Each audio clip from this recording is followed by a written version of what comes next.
Hi guys, welcome to my channel. कैसे हैं आप? आई होप आप सब ठीक होगे। तो मैं भी ऐसे ही ठीक हूँ। आप लोग सोचते होंगे कि मैं ऐसी वीडियो क्यों बनाती हूँ, क्योंकि मुझे अच्छा लगता है ऐसी वीडियो बनाना। एक तो रिलैक्स हो जाते हैं, दूसरा ये वीडियो अच्छी बन जाती है। इसकी लाइट बहुत सुंदर आ रही है ऊपर। तो गाइस, मैं ना बात कर रही हूँ रजनी चटोरी की, जो उनकी ना उन पे आज रिएक्शन देते हैं, क्योंकि मैंने उनकी वीडियोस देखी हैं एक दो। तो उनके साथ एक मिस हैपनिंग हुई थी जो बहुत बड़ी हैपनिंग है, तो वो कभी पूरी नहीं हो सकती। मैंने उनकी वीडियोस देखी, उनकी जर्नी बहुत अच्छी है। उनकी शादी हुई, उनका एक बेटा था। तो वो कुकिंग व्लॉग्स बनाती थी। पहले उनका ना घर छोटा था, तो पता नहीं क्या होता है, कई बार ऐसा होता है कि हम जो चीज़ नहीं सोचते हैं वही हो जाती है। होनी नहीं चाहिए, लेकिन भगवान पता नहीं किस किस बात में रज़ा करता है कि वो ये दुख दे देता है। जो उनका दुख है ना, वो सोचते हुए भी दिल कांपता है कि एक माँ के लिए ये वाला दुख कुछ ज़रूरत से ज़्यादा ही बड़ा है। ज़्यादा बड़ा क्या, अगर अपने पास कुछ और ना हो तो वो एक जो चीज़ है ना हमारे पास, वो हमसे दूर चली जाए, एक माँ से दूर चली जाए, तो बहुत बुरा हाल होता है। और अपने आप को संभालना उससे भी ज़्यादा बुरा होता है।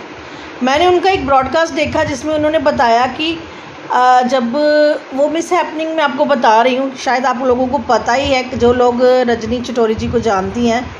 तो पहले उनकी बात कर लेते हैं। वो कुकिंग चैनल चलाती हैं, वो बहुत अच्छी रेसिपीज़ बनाती हैं।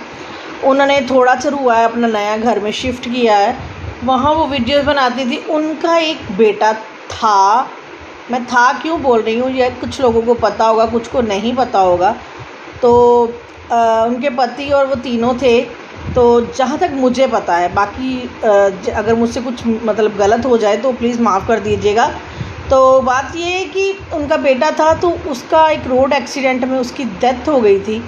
तो कॉलेज में था शायद, क्योंकि मैंने ना एक दो वीडियोस देखी थी जब वो अपनी मम्मा के साथ शॉपिंग करने जाता था या कुछ गैजेट्स लेने जा रहा था, जैसे फ़ोन या हेडफोन्स। मैंने वो एक वीडियोस देखी थी।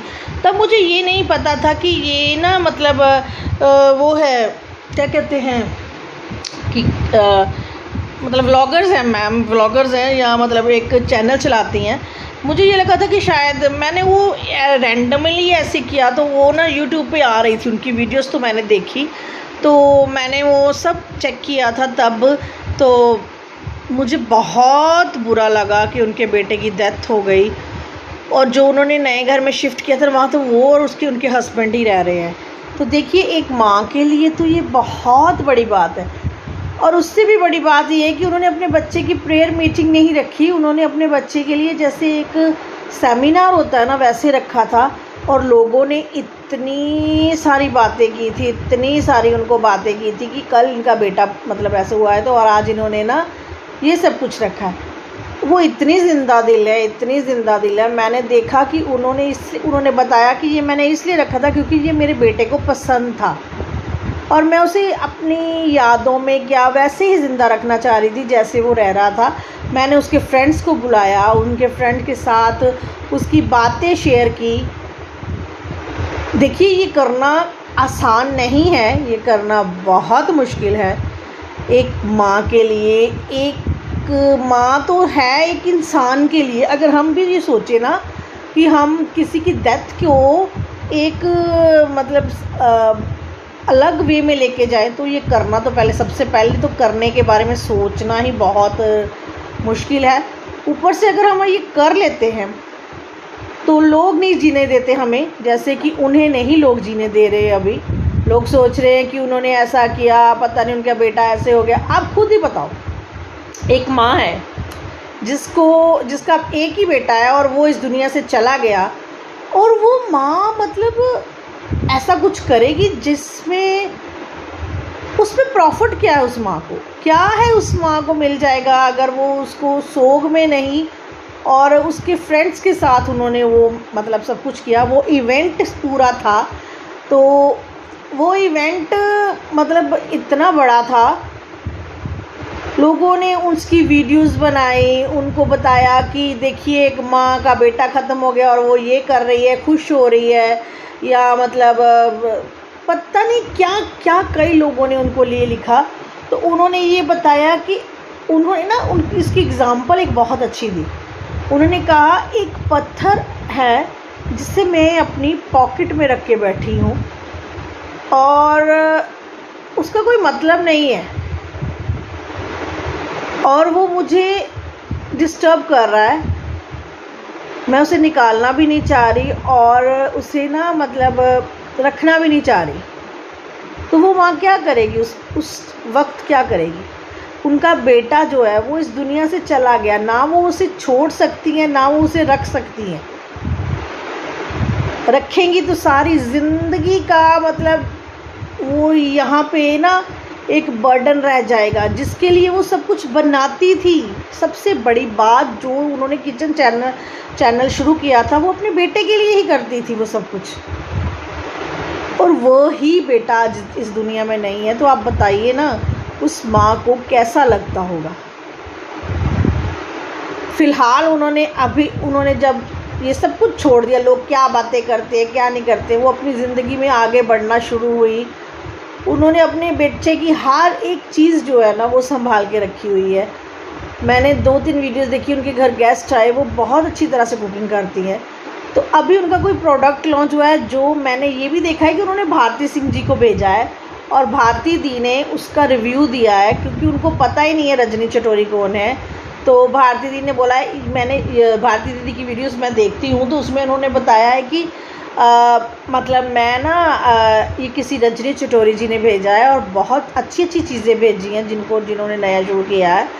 तो देखिए, अगर वो एक अच्छी सेलिब्रिटी मतलब एक अच्छी यूट्यूबर्स है तो वो वहाँ तक पहुँचा है ना उनका गिफ्ट, और उन्होंने भी उन्हें बहुत अप्रिशिएट किया कि ठीक है जी, बहुत अच्छी चीज़ें बना के भेजी हैं उन्होंने।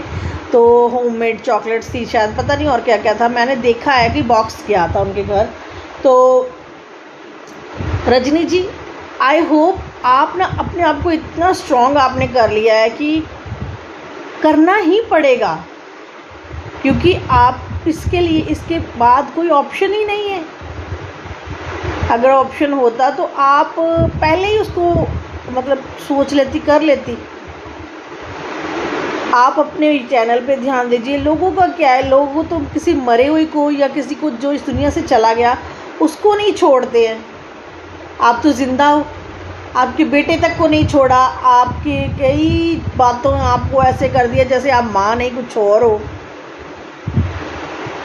तो गाइस प्लीज़, आप लोग ना कोई ऐसा दर्द होता है जिसकी दवा नहीं होती है, तो उस जख्म को हम कुरेदना नहीं हमें चाहिए, हमें उस पर मलहम लगाना चाहिए। और ऐसी माँ है जिसका बेटा चला गया है, उसको हमें ना एक सहानुभूति देनी चाहिए, एक उनको अपनापन बताना चाहिए कि वो क्या सोचती है ना। वो ये सोचती है कि ये सब बच्चों में मुझे मेरा बेटा नज़र आता है, उसके दोस्तों में, उसके मतलब आसपास वालों से। तो इसमें गलत क्या कर रही हैं वो? मैं कहती हूँ फिर भी वो और उनके पति जो है बहुत हिम्मत वाले हैं, जो ये इतना बड़ा जो सदमा है वो झेल गए। बेटे का जाने का, वो भी शायद 16-17 साल का था, शायद इतने का ही था शायद। तो आप बताइए ना कैसे वो माँ जी रही है, ये उसको पता है ना।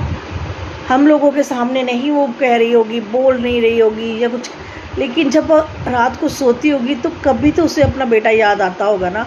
और जिन लोगों ने गंदे कमेंट किए होंगे, जिन लोगों ने उसको नेगेटिव बोला होगा, तो वो उसके दिमाग में ज़्यादा आ रहा होगा कि ये लोग मेरे बेटे के बारे में क्या बोल रहे हैं या मेरे बारे में क्या बोल रहे हैं, आप बताओ। तो गाइस प्लीज़, अगर ऐसा कोई आपके सामने आए या ऐसा कोई हो तो उसे प्लीज़ दिलासा दीजिए, उसका जख्म मत कुरेदिए। तो रजनी जी, आई होप आपको मेरा ये वीडियो अच्छा लगेगा, क्योंकि मुझे बहुत अच्छा लगता है आपके लिए रिव्यू करके मैंने ये किया है, क्योंकि मैं ज़्यादा आपके बारे में नहीं जानती थी, इसलिए मैंने ज़्यादा कुछ नहीं बोला है। मुझे जितना पता था मैंने उतना ही बात की है। अगर इसमें भी कोई गलती हुई होगी तो प्लीज़ आप मुझे माफ़ कर सकती हैं। आई होप आपके बेटे को जहाँ भी है वहाँ वो खुश रहे, आपको ब्लेस्ड करे, और आपकी ज़िंदगी में नई खुशियाँ आ जाएं। मैं तो यही चाहती हूँ। और आपको भी खुश होने का हक़ है, तो आप कैसे भी हो सकती है। आप बिज़ी रहती हैं तो प्लीज़ बिज़ी रहिए, क्योंकि पता है जब एक बच्चे की ज़िम्मेवारी होती है ना तो अलग बात है, जब वो नहीं है तो अभी आप क्या कर सकते हो उस पर। तो चलिए गाइस, आज का वीडियो यहीं ख़त्म करते हैं, काफ़ी लंबा वीडियो हो जाएगा। तो चलते हैं, फिर मिलेंगे नेक्स्ट वीडियो में। Thank you guys, bye.